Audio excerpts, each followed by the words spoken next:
The United States and the US-led NATO military alliance constantly claim that their goal is to defend democracy and human rights.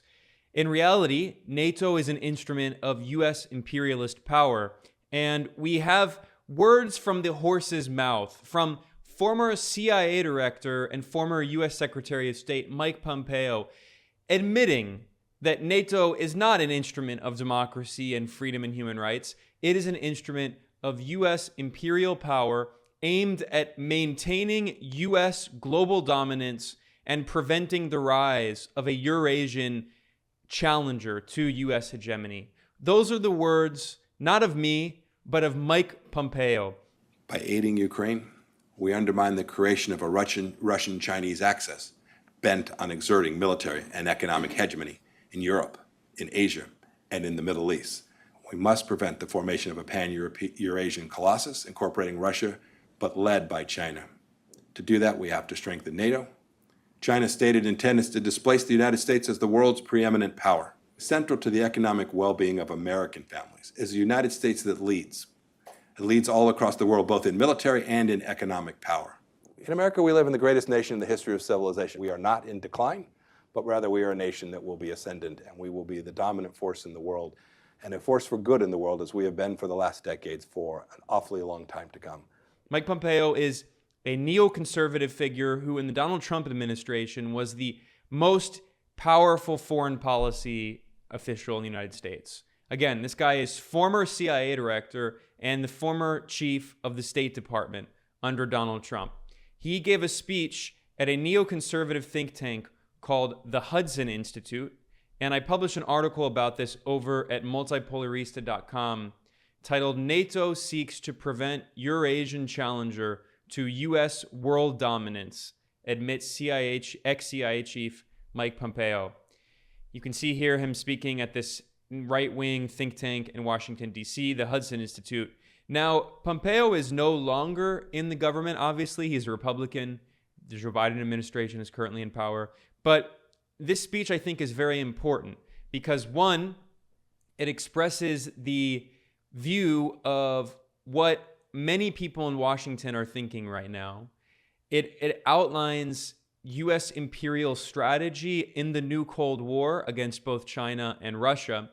And it really shows what we can expect in the upcoming months and years, what kind of decisions we can expect Washington to take. In this speech, I'll go through, for instance, he calls for expanding the Quad, which is the anti-China military alliance the U.S. has created with Japan and Australia and India. He calls for expanding and adding South Korea, Britain, and France. He also calls for adding Ukraine to NATO and strengthening the alliance with Ukraine. He also calls for strengthening the alliance with apartheid Israel, and he calls for recognizing the independence of Taiwan and sending Taiwan weapons.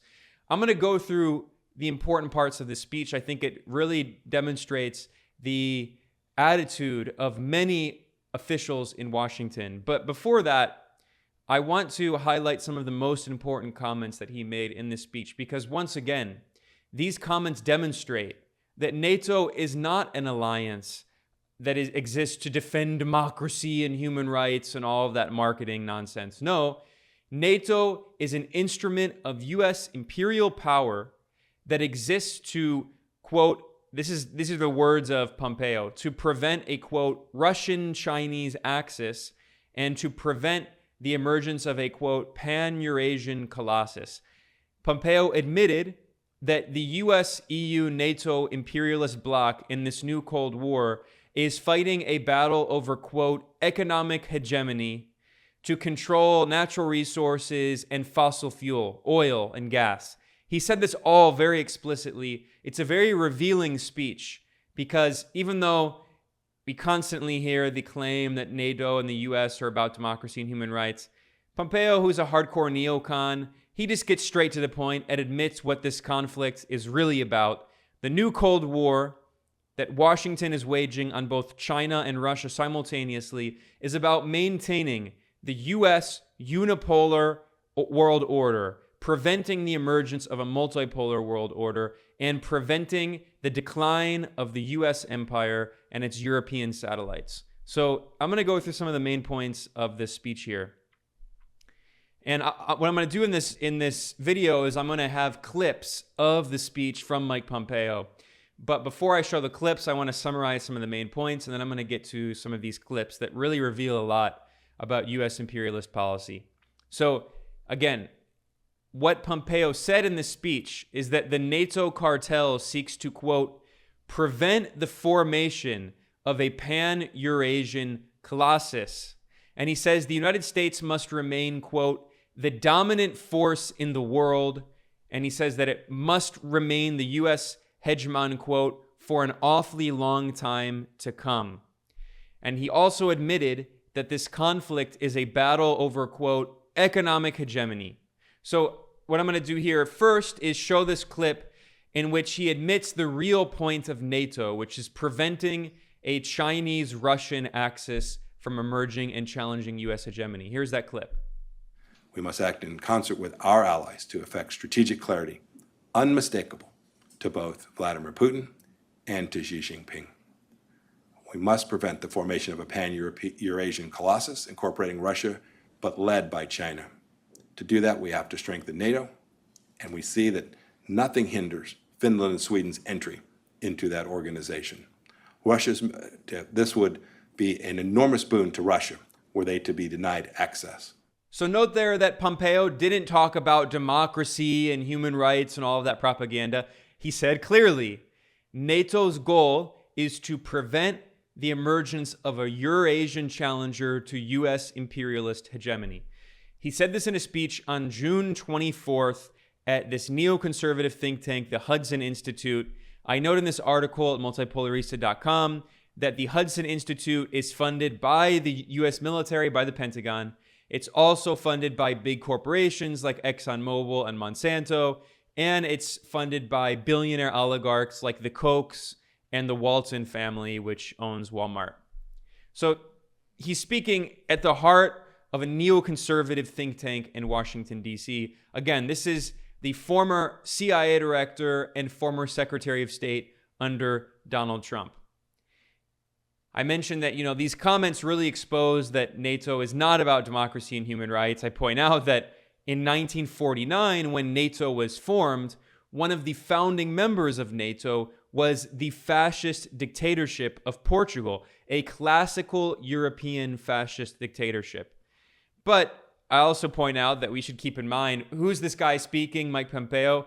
Back in 2019, he admitted that the CIA exists to lie, cheat, and steal. Here's this very famous or infamous video clip of Pompeo. When I was a cadet, what's the cadet motto at West Point? You will not lie, cheat, or steal, or tolerate those who do. I was the CIA director. We lied, we cheated, we stole. It was like we had entire training courses. So there you go. From the horse's mouth, the admission that the U.S. national security state is fundamentally based on lying, cheating, and stealing. Let's continue with some of the other important highlights of this speech. Again, this speech reflects the strategy of Washington in the new Cold War against both China and Russia. Pompeo condemned the Joe Biden administration for withdrawing from Afghanistan after 20 years of war, and he claimed that withdrawing from Afghanistan gave a so-called green light to Russia. Here's that clip.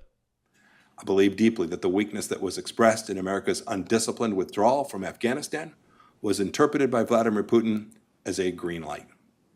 So his complaint about withdrawing from Afghanistan has nothing to do with the Afghan people, nothing to do with democracy and human rights. His criticism is that by withdrawing from Afghanistan in the disastrous way that Washington did, it made the U.S. look weak on the international stage, which contributed to the weakening of U.S. imperialism. And the U.S. no longer has this military foothold right in the center of South Asia, in between Russia and China and West Asia. So it's not about democracy and human rights. Again, this speech really reflects the fact that U.S. democracy has nothing to do with, U.S. foreign policy has nothing to do with democracy and human rights. It's about imperialism. It's about economic control of the natural resources of the world, of the markets of the world, and of the labor in the global south. So he also has this ridiculous, narcissistic American exceptionalist attitude. And he says very clearly that the U.S. is the greatest nation in the history of civilization. Okay, whatever, nonsense. But here, Pompeo admits what the U.S. goal actually is. It is to be the, quote, dominant force in the world. It is to dominate the world. It is to be the uncontested unipolar hegemon, the dictator of the entire world. Here's this clip, which is very revealing. In America, we live in the greatest nation in the history of civilization. I'm long America. I'm convinced we'll get all of these right. And nations across the world should count on that as they think about how they interact with the United States of America. We are not in decline, but rather we are a nation that will be ascendant, and we will be the dominant force in the world, and a force for good in the world, as we have been for the last decades for an awfully long time to come. You can bank on it. So there you can see, once again, nothing to do with democracy and human rights. It's about dominance. It's about imperialist control over the world and its economic resources. So here in the speech, Pompeo talks about the strategy of the new Cold War. He says that the strategy is to confront the Chinese Communist Party and to contain the so-called Russian-Chinese axis. And as Secretary of State, he admits that his goal was to travel the world and to warn countries about China. Here's that clip. We have a problem. And so I traveled the world, alerting the world to the threat from the Chinese Communist Party. And now here's another part of the speech where Pompeo warns that China could displace the U.S. as the dictator of the world, as the imperial hegemon. Here's that clip as well. China's stated intent is to displace the United States as the world's preeminent power. So there you go.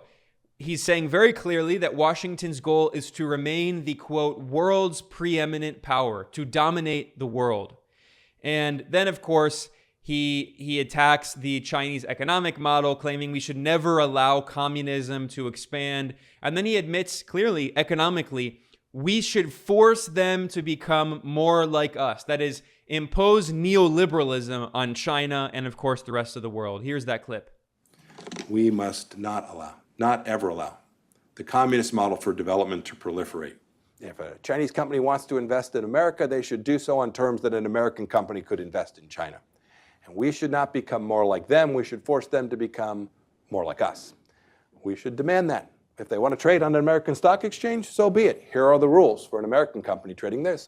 And then, of course, Pompeo says that the U.S. goal in the world is to do its leadership role in confronting the Chinese Communist Party. So he sees Washington as the leader in this new Cold War against China, that the U.S.'s main adversary that could challenge the U.S. imperial dictatorship is China. And when Pompeo was speaking about China, he didn't just use this rhetoric demonizing China as a government. He also used very xenophobic, borderline fascistic rhetoric against the Chinese people themselves. He warned that the Chinese are, quote, inside the gates.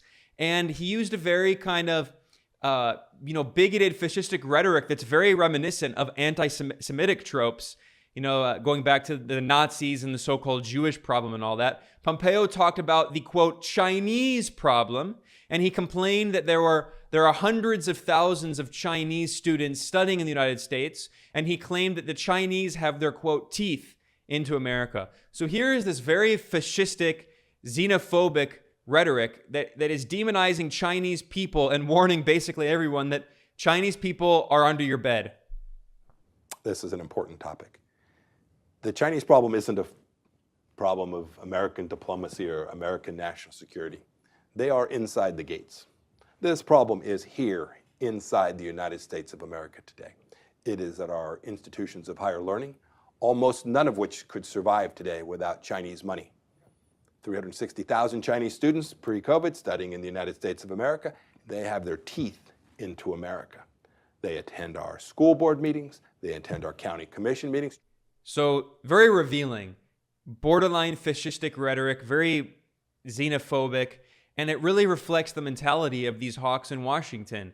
they're not just against the Chinese government, but they're now demonizing the Chinese people. Also in this speech, Pompeo called for a few policy decisions which are significant.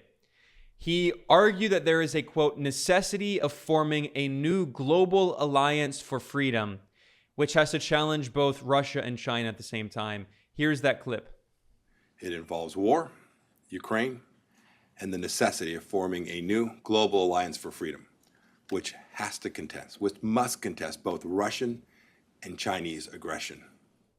So what Pompeo is doing here, again, this is the former chief of the CIA and then the State Department, is he is calling for creating an international alliance to wage the new Cold War on both China and Russia.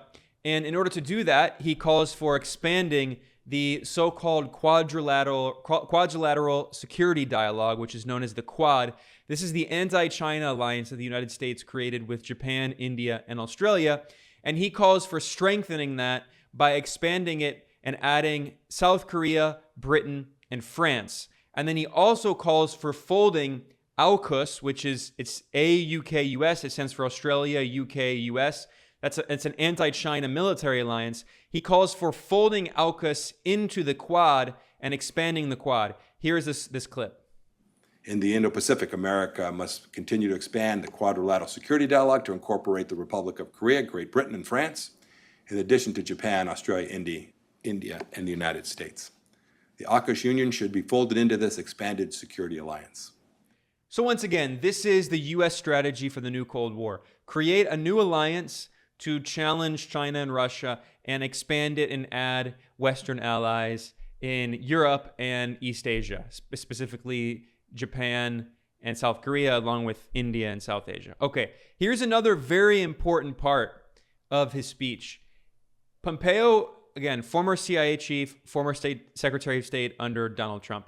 He calls for basing U.S. geopolitical strategy on what he calls 3 lighthouses for liberty. I mean, it's propaganda, but 3 areas of the world: Ukraine as a base of U.S. imperialist operations in East Europe, apartheid Israel as a base of U.S. operations in West Asia, and Taiwan as a base of U.S. operations in East Asia off the coast of China.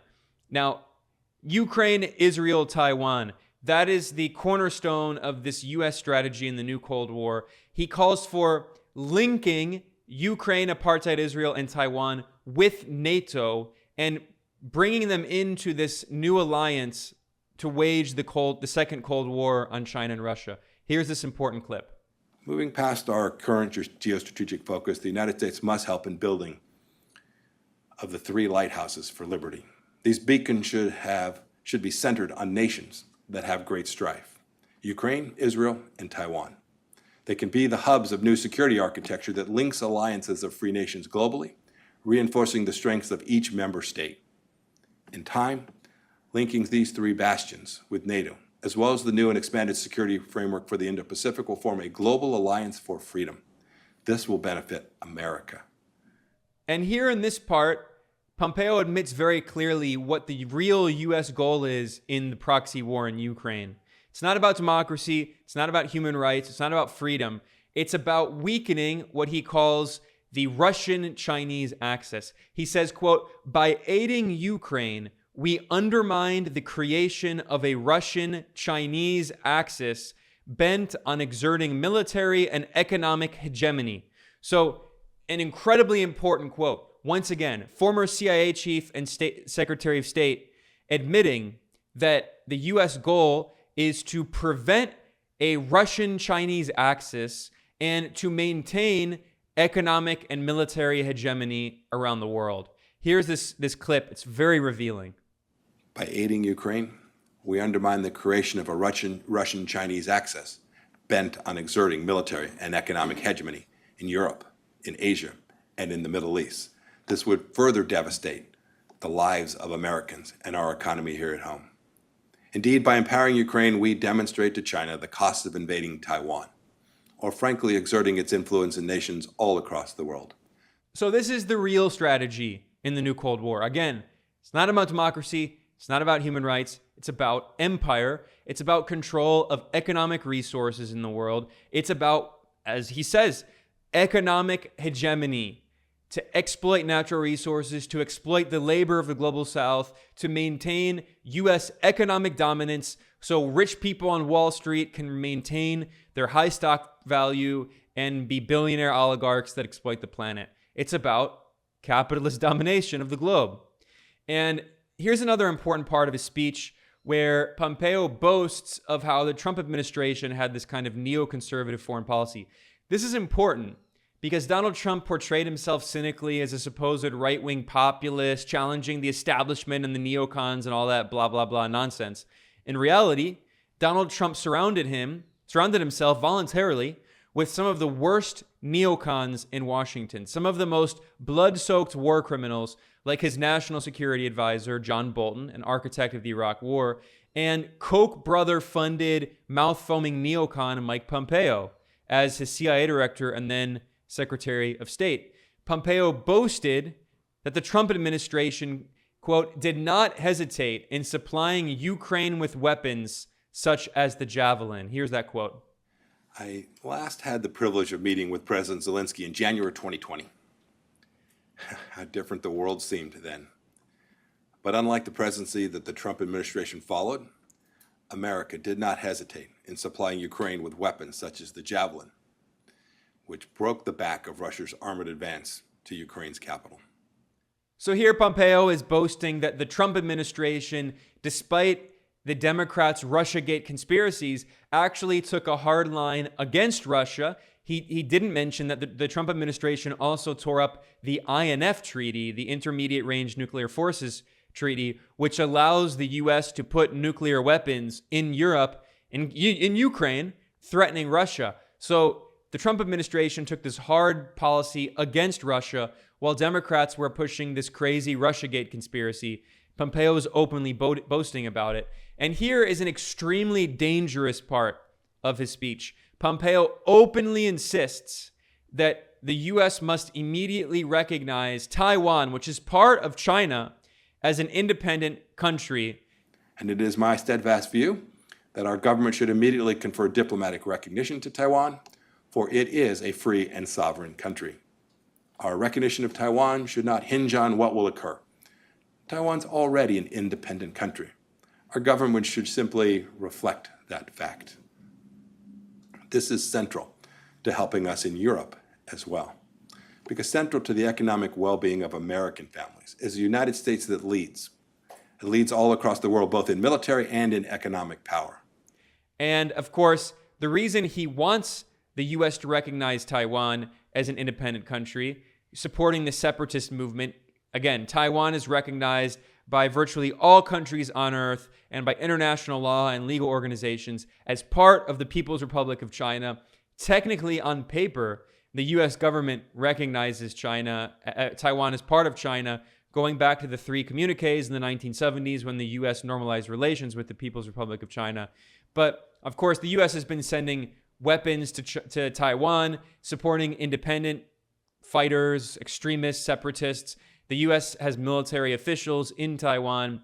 Pompeo argues that the U.S. should support the independence of Taiwan because if Taiwan is allowed to remain part of China, it, quote, would severely reduce American influence in the Indo-Pacific. America's status as a superpower would be placed in jeopardy. So once again, this is not actually about freedom. It's not actually about democracy. It's about maintaining, quote, America's status as a superpower, and it's about preventing the reduction of U.S. influence in the Indo-Pacific. That's the real goal. So here is this important clip where basically Pompeo is calling for a war with China. Every president since Truman believed Taiwan's existence is crucial to America's defense. I believe that with all my heart. The 1970 Taiwan Relations Act requires that we maintain Taiwan's defensive abilities to thwart an attack. But we're now in danger of becoming complacent. The capture of Taiwan would grant the following objectives to Beijing. It would severely reduce American influence in the Indo-Pacific. America's status as a superpower would be placed in jeopardy. It would eliminate a primary technological and economic partner of the United States. the principal supplier of high-end semiconductors to the United States economy. Now, of course, Joe Biden, the current Democratic president, has repeatedly threatened that if there is a military operation by the People's Republic of China against separatist forces in Taiwan, then the U.S. has threatened to militarily intervene. So the U.S. has threatened war, and a Democratic president has joined neoconservative Republicans like Mike Pompeo in threatening a war against China in order to support separatism in Taiwan. So this is a totally bipartisan policy of expanding the proxy war against Russia into a full-on war with China. Extremely, extremely dangerous. And of course, the reason, as we saw in this clip, the reason that Washington wants to maintain influence over Taiwan is because Taiwan is a, quote, primary technological and economic partner of the United States, Pompeo said. He noted that Taiwan is the, quote, principal supplier of high-end semiconductors. So, again, it's not about democracy. It's not about human rights. It's about economics. It's about capitalism. It's about the U.S. empire's control over the global economy and the natural resources of the world. And this next part of his speech really makes that clear beyond a doubt. He makes it as clear as humanly possible that the goal of the U.S. empire is to dominate the world's natural resources, and especially the fossil fuel sector.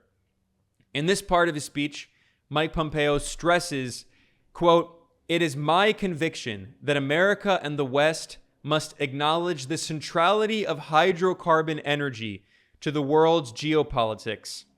And he insists that the U.S. must, quote, "regain our energy dominance." So once again, it's not about democracy. It's not about human rights. It's about control of the world's resources. And Pompeo says very clearly, quote, "Energy and economic security, along with military strength, are the pillars upon which geostrategic power and peace rest." So it's about economics.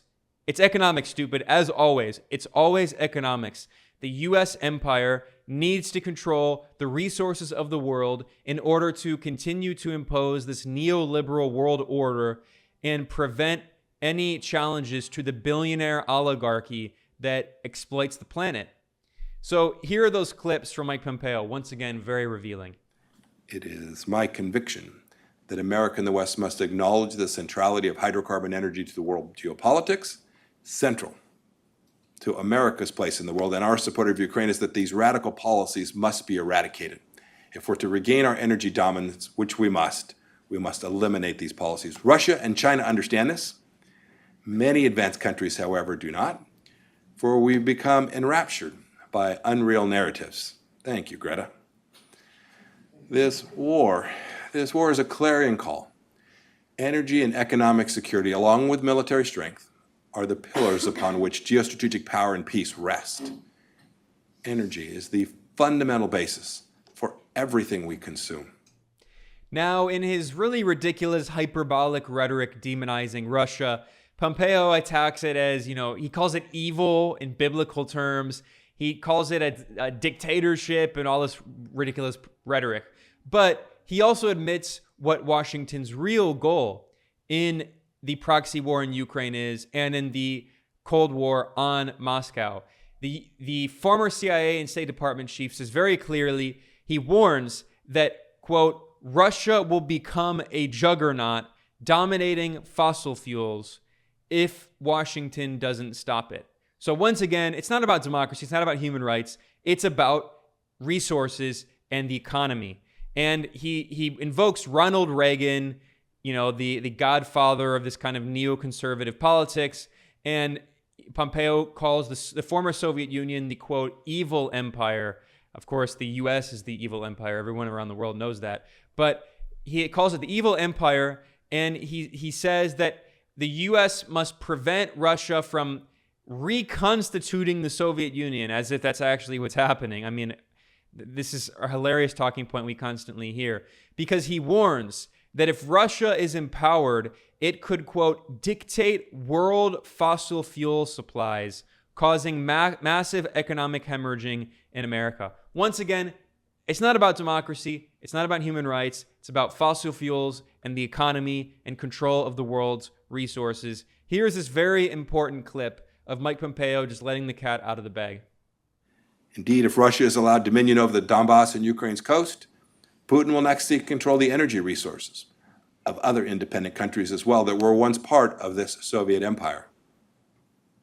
Russia will become a juggernaut, dominating fossil fuels in addition to its present lead in supplying nuclear power plants to recipient nations.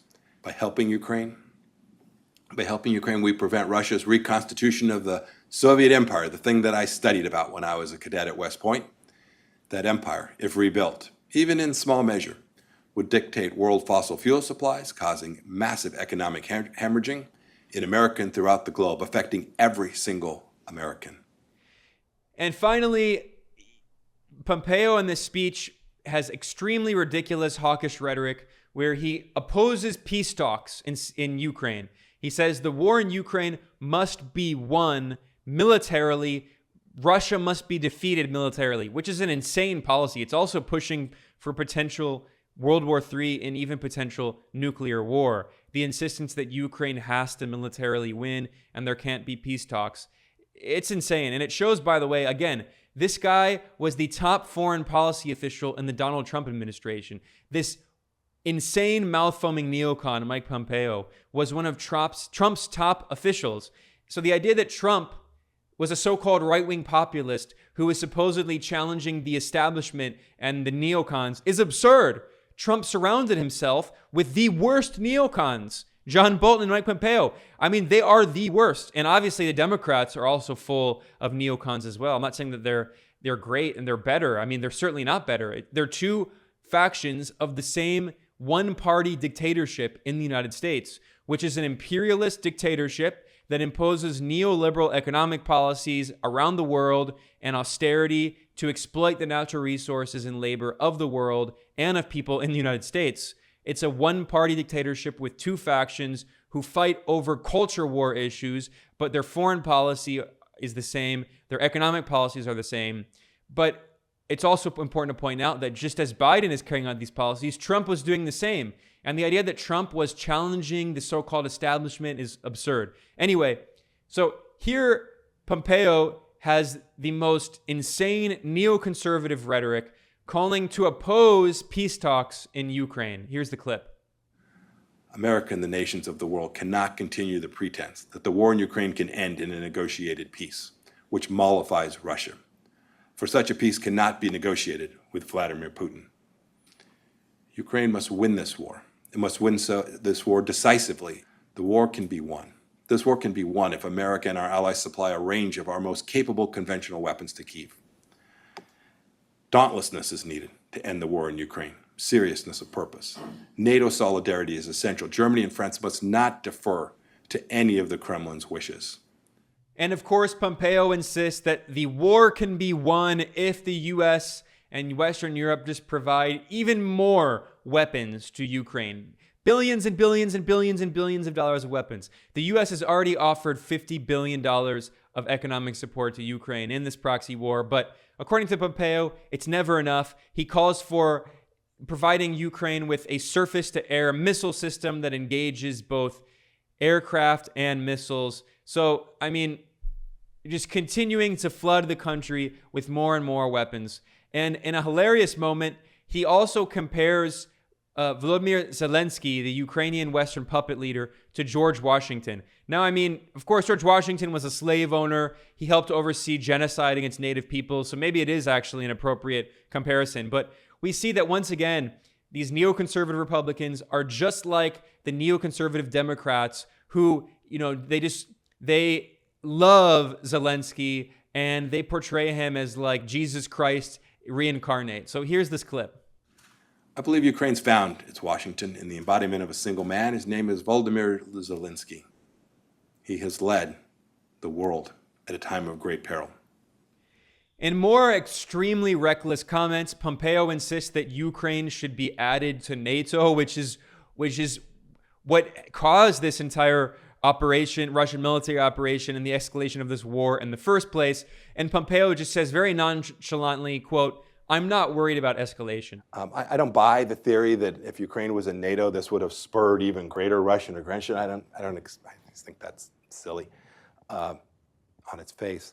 So I'm not worried about escalation. I want to make sure we get it right. So he's not worried about escalating into World War III. He's not worried about potential escalation into nuclear apocalypse. No, he's not worried because NATO must be expanded, because the U.S. empire must be defended, he insists. The U.S. empire must continue dominating the entire world, according to Mike Pompeo, without any opposition. And he also criticizes Europe and says Europe needs to further militarize even more. He says, quote, they need to do some soldiering. So calling for expanding the war into a full-on world war. I mean, militarizing Europe, militarizing everywhere. And finally, there's two last clips I want to point out because they're very revealing clips from the mouth of the former CIA director and former Secretary of State. He boasts that 9 U.S. presidents, both Republicans and Democrats, were part of a bipartisan anti-communist crusade during the first Cold War to overthrow the Soviet Union. He admits that the Soviet Union didn't just collapse, it was overthrown at great expense in operations backed by the U.S. government. So again, the Soviet Union did not just collapse under its own weight, it was overthrown by the U.S. empire in a hybrid war. Here's this important clip. 9, count them, 9 American presidents from each of our political parties, 9 American presidents dismembered the Soviet empire at enormous great human cost. To allow it to even begin to be reconstituted is unthinkable. And finally, I ended this article at multipolarista.com with a pretty funny and revealing clip that says a lot about what U.S. imperial priorities actually are. Once again, I repeat, they're not about democracy. They're not about human rights. They're not about freedom. Pompeo criticizes the U.S. policy right now of maintaining kind of distance from Saudi Arabia, although Biden this July is taking a trip to Saudi Arabia to improve relations, to restart relations with Saudi Arabia. And after spending, an hour bloviating about so-called democracy and human rights and freedom and blah, blah, blah, Pompeo admits, look, we need to ally with the dictatorial absolute monarchy in Saudi Arabia that murders dissidents, that beheads people for minor crimes, that is committing genocide in Yemen with the backing of the U.S. We have to support this horrible dictatorship and absolute monarchy because it advances U.S. interests and because the so-called Iranian regime is evil, he claims. He quotes the Bible to say that Iran and North Korea are evil. This is the kind of cartoonish black and white worldview of the people running U.S. foreign policy and the CIA. So here's this clip, which says a lot about how little the U.S. actually cares about freedom, democracy, and human rights. You should be appalled that we are sitting at the table with an Iranian regime and we're having to be drugged to talk with a Saudi partner who's worked with us on defense issues for so long. I get human rights, sign me up, I'm against murder, any place and always, but it is the Iranian regime. It is the Iranian regime that presents a real threat to the United States of America and our Arab Gulf state partners that present the promise of prosperity and peace in that region. So these are the very important clips of a speech that former CIA director and Secretary of State under Donald Trump, Mike Pompeo, gave in the speech at the Neoconservative billionaire corporation, Pentagon-funded Hudson Institute think tank in D.C. Pompeo wants to be president. That's clearly why he's preparing. It's clearly why he got his stomach stapled. This guy is preparing to one day be president.